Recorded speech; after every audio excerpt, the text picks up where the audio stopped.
Hello, mga kakambyo. Dito na naman tayo sa Lucena. Ang ikikwento ko ngayon tungkol sa turbo. Yung mga turbo na nakaturbong sasakyan. Lahat ma-heavy, ma-10-wheeler, ma-SUV, yung mga deturbo, lahat na deturbo para safe. Kunting kaalaman ito. Ang turbo, halimbawa malayo ang biyahe mo, mainit, kailangan ng turbo. Pag dumating na sa destinasyon, huwag mo kagad i-stop ang makina.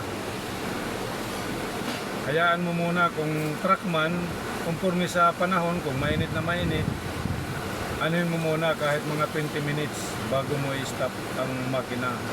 Kung sa mga SUV naman, na mga deturbo, diesel, ganyan, mga turbo, kay halos ngayon karamihan naman turbo ang gamit.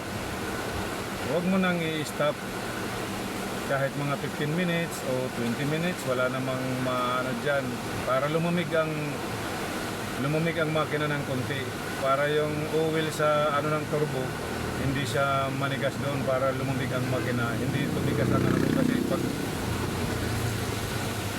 pag pinalamig mo ang makina, ang oil hindi titigas doon sa ng turbo, bushing.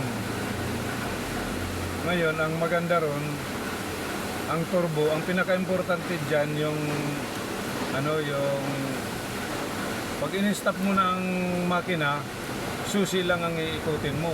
Wag na wag nyong i-revolusyon ang makina.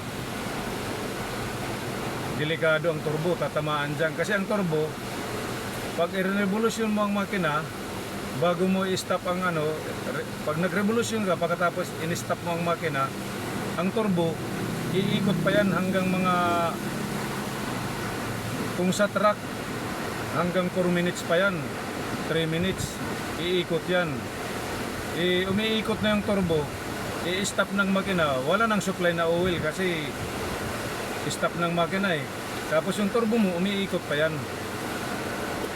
Yun, delikado ang bushing dyan. Hindi naman kagad tatamaan yan, ang bushing, hindi. Pero yun ang pag-uumpisahan, pag palagi na ginagawang ganyan. Ang magiging trouble dyan, kung sakaling tamaan na ang bushing, pag nag-trouble ng turbo, makikita nyo yung yung puti ng usok, low power. Yun, puti ng usok, wala nang persa siya. Kaya kailangan talaga, pag huminto ka, halimbawa mga 15 to 20 minutes, susi lang ang iikutin nyo para safe ang makina.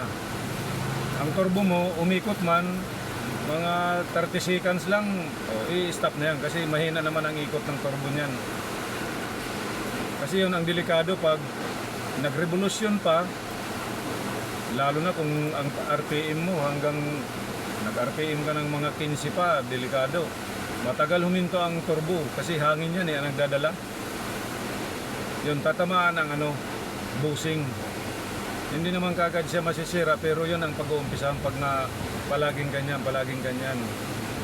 Para tumagal ang muna sa turbo, yun ang gagawin.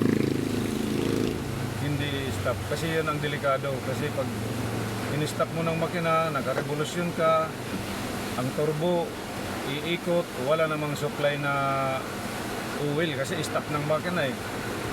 Katagalan, madadamage ang ang turbo. Yun lang mga kakambyo.